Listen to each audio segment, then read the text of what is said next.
2024 미국 총선이 미국 증시에 미칠 영향. 최근 끝난 아이오와 코커스에서 도널드 트럼프가 51%의 득표율로 경쟁자인 론 드산티스와 니키 헤일리를 가볍게 누르고 승리하면서 백악관 입성을 위한 경쟁이 더욱 치열해졌다. 온라인 예측 시장인 프리딕트잇의 결과에 따르면 트럼프가 11월 총선에서 승리할 가능성이 가장 높은 것으로 나타났다.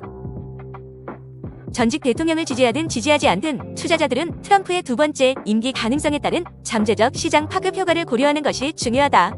특히 중동의 긴장이 고조되고 있는 상황에서 주목받고 있는 분야 중 하나는 방위산업이다. 트럼프 vs 헤일리의 군사전략. 파이퍼 샌들러의 미국 정책 연구 책임자 앤디 라페리에르는 이번 주 투자자들에게 보낸 메모에서 11월에 트럼프 또는 헤일리가 승리할 경우 주목해야 할 분야로 방위산업을 강조했다. 실제로 라페리에르는 국방비 증액과 관련해서는 트럼프보다 헤일리에게 더 높은 점수를 주며 전 사우스캐롤라이나 주지사이자 유엔 대사인 헤일리가 트럼프보다 의회에서 실질적인 입법 승리를 거두는데 더 집중할 것이라고 말했다. 그러나 트럼프가 두 번째 대통령이 되면 미국은 트럼프의 오랜 우선순위 중 하나인 북대서양조약기구에서 탈퇴할 수 있으며 이 경우 미국은 국방비 지출을 늘려야 할 가능성이 높다. 미국은 현재 국내 총생산의 약 3.5%를 국방비로 지출하고 있으며 이는 대부분의 국가가 지출하는 것보다 훨씬 높은 수준이지만 지출이 GDP의 7%와 8%에 가까웠던 1980년대의 군사력 증강에는 뒤처지는 수준이다.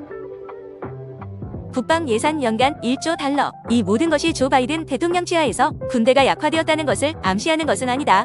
미국은 이미 다음 10개국을 합친 것보다 더 많은 국방비를 지출하고 있으며 작년 말 대통령은 연간 8만원 비파인드 1,860억 달러의 국방비 지출을 승인하는 미국 국방정책 법안에 서명했다. 그러나 세계의 지정학적 긴장이 고조되면서 이 예산이 1조 달러를 넘어설 수도 있다는 것은 쉽게 예상할 수 있다. 미국 국방부 차관 마이크 맥코드에 따르면 이 엄청난 액수는 불과 몇 년 안에 불가피한 일이라고 한다. 이것이 방위산업에 분명히 긍정적인 영향을 미칠 것이겠지만 다른 방향에서 살펴볼 필요가 있다.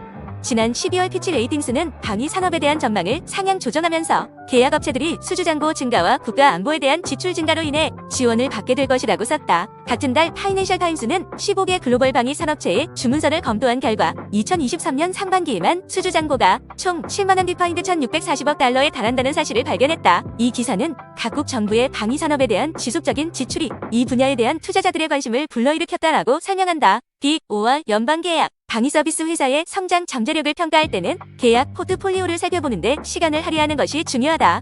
이러한 기업 중 상당수는 구매자가 단 한 곳, 즉 연방 정부뿐이기 때문에 가격보다는 기술 및 전략적 우위에 따라 경쟁하는 독특한 시장 역학관계가 형성된다. 미국 의회 조사국에 따르면 지난 수년간 로키드 마틴, 캐치디디드 제너럴, 다이내믹스, 보잉, 노스롭 그루먼 등 비고방위 계약업체가 국방부 연간 예산의 약 3분의 1을 수주했다. 2022년에는 기록적인 7만원 비파인드 1,050억 달러의 군사 계약이 체결되었으며 그중 로키드 마틴에만 470억 달러가 계약되어 다른 어떤 기업보다 많은 금액을 기록했다. 2024 회계연도의 국방 예산에서 78개의 주요 무기 시스템 중 무려 58개, 즉 약 4분의 3이 빅 5기업 중 한 곳 이상이 주계약업체로 참여하고 있다. 미국 GDP의 상당 부분을 차지하는 국방비 지출과 세계 지정학적 환경의 변화로 인해 2024년 대선이 방위산업에게 결정적인 순간이 될 수 있다. 투자자와 시장 관찰자 모두 대선 결과에 따라 방위산업이 새로운 재정적 고지에 오를 수 있다는 점을 인식하고 전개되는 정치 상황을 예의주시하고 있다.